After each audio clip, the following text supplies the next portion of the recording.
evening, Dr. Guest, city officials, honored guests, and fellow classmates. My name is Denisia Andrews Joseph, and I'm very excited to introduce to you our group project.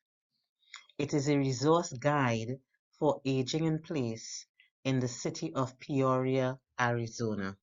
Our group comprises Danica Frick, Christina Gallant, Teddy Roper, Katie Silvestri, Julia Wallace, Christina Wexler, and Denisia Andrews Joseph. We are students in the Masters in Aging program at Arizona State University. We are currently doing HCA 509, Interventions to Support Aging in Place. Our professor is Dr. Aaron Guest. We hope you enjoy our presentation. How did we approach the work? We reviewed current materials from the city of Peoria and surrounding areas. We also conducted interviews in person and on the telephone. And we did a site visit to the Peoria Community Center and also the Senior Center. We reviewed literature from on Google and from the websites of various organizations. We also reviewed information from on the United Generations website. That website provides you with a list of all intergenerational programs in the United States. What can you expect in the guide? The guide is citizen focused. We focused on older adults and the programs, how it can be beneficial to them, and it is all about the individuals in the city of Peoria. We included a brief introduction on the community center because the community center is the heartbeat of what is happening with older adults in the city of Peoria right now. And we paid particular attention to programs in the city of Peoria and also in the surrounding areas. We found that some of the programs overlapped. For example, one program may be a housing program, but there may also be an intergenerational component in it, and there would also be a meal program in it. So that program can be listed in more than one area of the guide. We also put in programs that we found in places such as Phoenix. We included it because it is very beneficial to the older adults in Phoenix, and we felt it could be just as beneficial to the older adults in Peoria. We hope that some of the information that we have put in the guide, we hope that this is something that the city will be able to incorporate and make use of.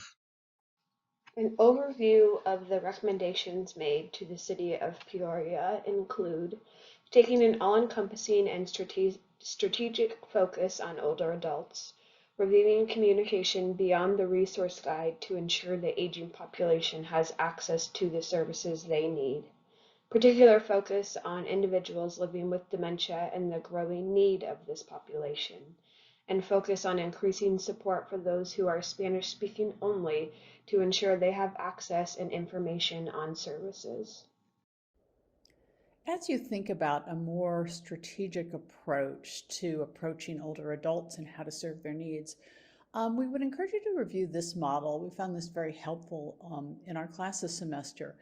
You can't automatically just go to action. You really first have to identify the problem and then get community ownership. Those first two steps can really take some time, but are really important if you try to build out a strategic plan to focus on older adults. And then everything flows from there. Then you begin with the collaboration with other nonprofits and organizations in the community, then planning, implementation, monitoring, and sustainability. So we wanted to share that with you. We thought you might find it helpful as you think about this in a broader context. Some of the topics contained within the resource guide include information on staying active and involved, resources for transportation and getting around, food and nutrition support, housing support and in-home assistance, information on staying healthy and safe, and resources for assisting caregivers. Good afternoon. I'm Christina Gallant, and along with Denisia and Christina, we are discussing the topic of staying active and involved. We primarily focused on 4 areas that provide numerous opportunities for older adults to be active and socially engaged. These areas include fitness and social engagement, intergenerational programs, lifelong learning classes, and volunteer opportunities. Regular exercise and an active lifestyle are crucial to maintaining health and well-being. Under fitness and social activities, we found that the city offers many programs for older adults that are located in various areas throughout Peoria. The City Guide Explore Peoria includes information about parks and recreation, neighborhood and human services, and arts, culture, and library services. And the monthly brochure, At Your Leisure, offers numerous valuable activities and programs. Additionally, Peoria's parks and trails provide many opportunities for older adults to be active and involved. And there are social and fitness activities throughout the West Valley to explore the outdoors and meet people with similar interests. Intergenerational programs are very important because they bring people from different generational groups together. It can be a bonding experience, and it is an opportunity for older adults to pass on their experiences and knowledge to younger persons. It also helps to reduce social isolation and depression, and it is good for the person's health. It can be a very interesting exchange of information because the younger persons teach the older persons about technology and other new age things, and the older person is passing on their experiences and their knowledge. In the city of Peoria, there is music therapy for older adults at some facilities where young children and young adults come and sing to the older adults there. Some of the schools in the city do community service, whereby they do things in the community with older adults. There are also educational programs in Pima and Maricopa counties, which are unique because they have older adults tutoring children. Some of these older adults are retired and they devote their time to doing this. In an interview with Miss Deborah Ingram from Freedom Plaza Care Center, she stated that intergenerational programming is like a bridge, that it is structured to fit the needs of the person who feels that they have no purpose. A link to find, once again, a link to find all generational programs has been included in the resource guide. Lifelong learning has significant benefits for older adults, improving neurologic, physical, and social aspects of health and well-being. Most importantly, it encourages interaction with others, an opportunity to share with others life experiences and knowledge, and reduces the risk of isolation, leading to a decline in both neurological and physical health.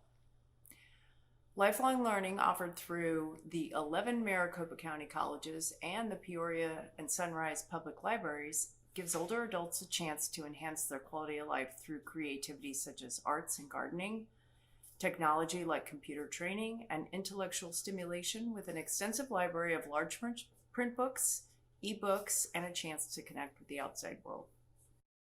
Volunteering is linked to improved quality of life, stronger social networks, and increased levels of physical activity. There are many opportunities identified for older adults to participate in the local or surrounding areas as mentors to the youth, like the Boys and Girls Club or Big Brother and Big Sister, or supporting hospice patients and their families and nonprofit organizations who support the community, such as working in a thrift shop.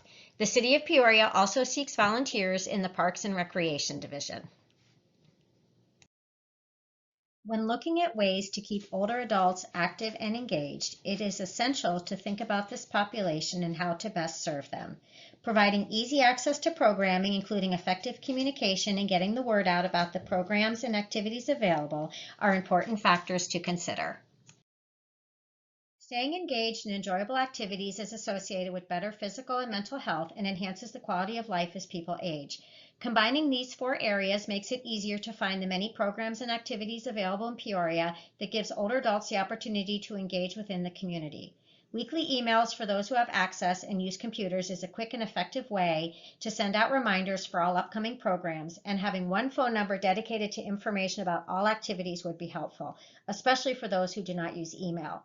Consider the power of intergenerational programs and work with local groups. For example, we learned that Peoria High School has an intergenerational program, and we recommend that you contact them. Hello, my name is Danica, and I will be discussing transportation in the city of Peoria. There's an estimated 500,000 individuals over the age of 70 who stop driving every year. Men and women living on average 6 to 10 years beyond their ability to drive. So these individuals will need to rely on public transportation in order to support their abilities to age in place. Studies have shown that fixed route public transportation has improved community mobility and has the potential for other benefits such as health and functioning within the aging population.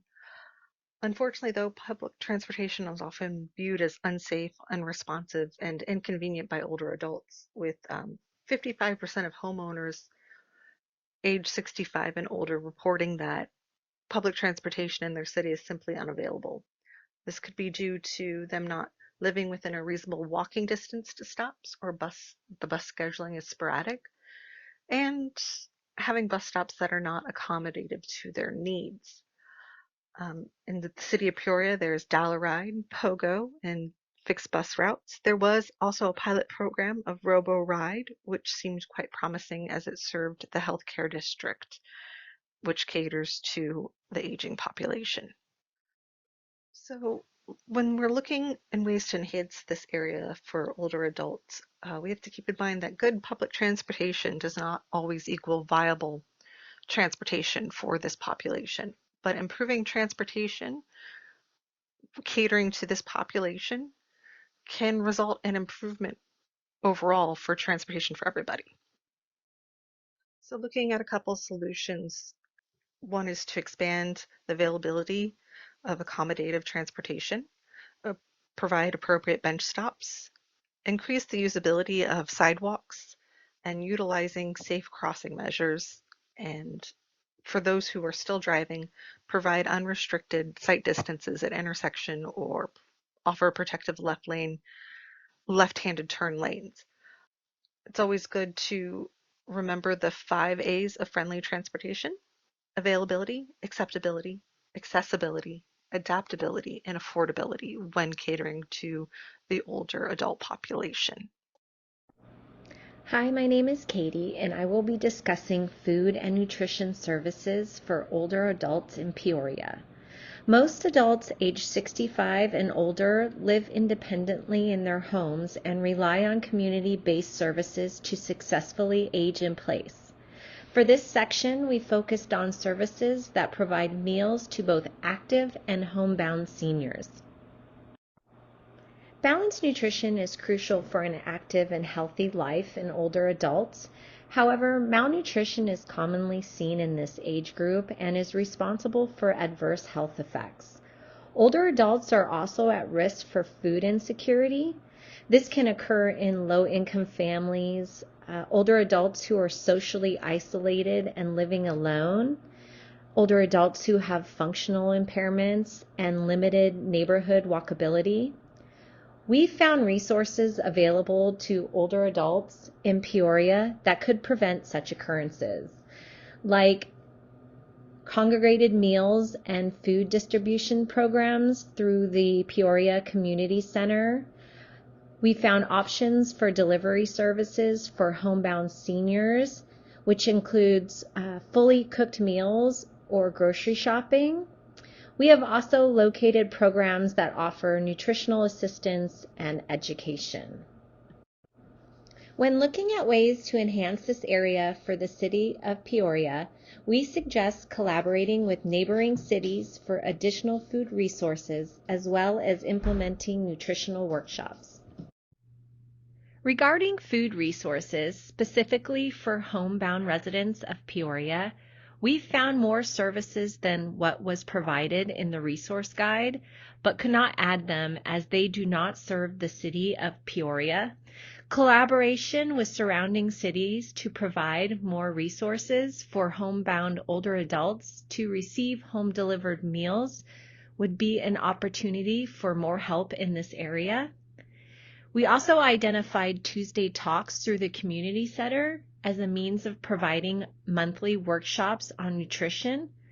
This could be done both in person and virtually.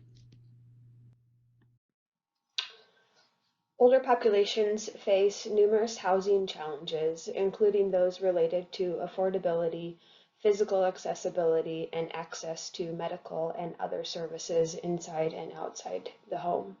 The aging population can also encounter additional challenges related to their relative isolation from neighbors, services, and amenities if they have difficulty leaving the house and have limited support from family members. Majority of the aging population live on pension and other benefits, but can have difficulty maintaining their lifestyle as time goes by, as inflation keeps prices in the rise while their fixed income stays the same. Low-income housing options designed for this population can allow them the opportunity to continue living an active and fulfilling life during their aging years. In the resource guide, you will find information on different affordable housing options, including HUD resources and low-income housing, specific links to Peoria low-income housing options, information on the Grand Families housing in Phoenix, and information on SAIL, which is an area agency on aging in Phoenix service that is the Senior Adult Independent Living Program. Listed in the resource guide, you will find various resources for assistance for the aging population in their homes. Some of these resources include home health services, VA benefits and services, caregiver support programs and respite sites available for the aging population, and social worker support programs. In addition, the Department of Economic Security offers Home and Community-Based Services, also known as HCBS, which provides help with daily activities while allowing many individuals to remain in their homes or live with their families by reducing the need for institutional care. Some of these services include adult daycare, adult day health care, home-delivered meals and meals at senior centers, home health aid support, housekeeping, personal care support, respite care, transportation, and a visiting nurse. So a few ways that the city of Peoria can enhance this area for older adults would be to make homes more affordable. So for lower income seniors, they would have the opportunity to receive some property tax relief, and older renters to qualify for housing vouchers. Another area could be that the city provides assistance with home modification in order to make their homes more senior friendly and safer. Another option could be to provide the aging population to social services assistance in relation to in-home assistance and affordable housing, to expand the transportation options, and then to encourage universal design in new homes So in new government subsidized housing, it should be required to be friendly to seniors. Hi, I'm Christina Wexler, and I'll be sharing resources identified to help older adults living in Peoria stay healthy and access necessary equipment and devices to remain active and engaged. Whether new or existing residents of Peoria, knowing where to turn for healthcare needs is essential. Aging increases the risk for the development of chronic diseases such as dementia, diabetes, cancer, and dental issues. Injury or surgery can often require more support in the home from assisted devices such as grab bars, shower stools, elevated toilets, and canes or walkers. The guide provides resources for medical and memory care, discounted medication prescriptions, medical equipment, disability services, and home health needs to address wound care, diabetes, sleep apnea, hearing aids, and eyeglasses and exams, and more. Research shows that risk prevention is the best medicine to increase quality of life and longevity, but many older adults are unfamiliar with simple strategies to reduce risks, or they may be afraid to admit that they need advice, or they simply don't realize they are at risk. There are informal approaches to provide education and increase awareness. Research also shows that older adults learn best from experience-based learning, where they can share their perspectives, opinions, and concerns in an informal setting. The perfect setting would be the senior center. Collaborating and partnering with experts in the allied health field and companies that support equipment and devices are examples of programs that will help older adults remain safe, independent, interactive, and confident. These informal learning opportunities allow older adults to hear from experts, see some of the resources available, and even participate in role-play activities. There are also many new and innovative assisted devices coming to the market that help people with vision or hearing impairment, and smart devices for monitoring falls, pill dispensers, vacuums, pet feeders, and so much more. The last area we'll be talking about today is staying safe and helping the caregivers. I'm Julia Wallace. In the guide, we provide basic information for emergencies and non-emergencies for fire and police. We include a good explanation of the Lockbox program, which is a valuable program offered by the fire department so that they can easily get into homes if they need to, if someone is unable to come to the door. We also provide extensive resources for elder abuse, and a big thank you to the City Attorney's Office for such an excellent resource guide. In the caregiver area, we list outside resources because there are no specific city resources here, but there are a host of opportunities and some good links that will be provided. Arizona has the fastest growth rate of dementia of any state in the country. And for recommendations, I'm going to focus in that area. This could be an increasing challenge for city services, and a proactive approach can help people currently facing the disease as well as building a framework for the future. Many cities offer memory cafes. Here, people with dementia are in one room with a facilitator engaging in art, music, or other programs. In another room, the caregivers meet, share experiences, and receive training. Programs like this have been shown to help people age in place longer and would be a great addition to the community center. Another important area is training of first responders in dealing with people with dementia. These emergencies can be very difficult because people with dementia can be confused and sometimes combative. There was a horrific incident in Colorado in 2021 where police bungled a case. The officer was sentenced to 5 years in prison and the city paid out $3 million. Cities are increasingly mandating dementia training for first responders and creating in-house experts. Thank you so much for your time. We look forward to the discussion and the questions that follow.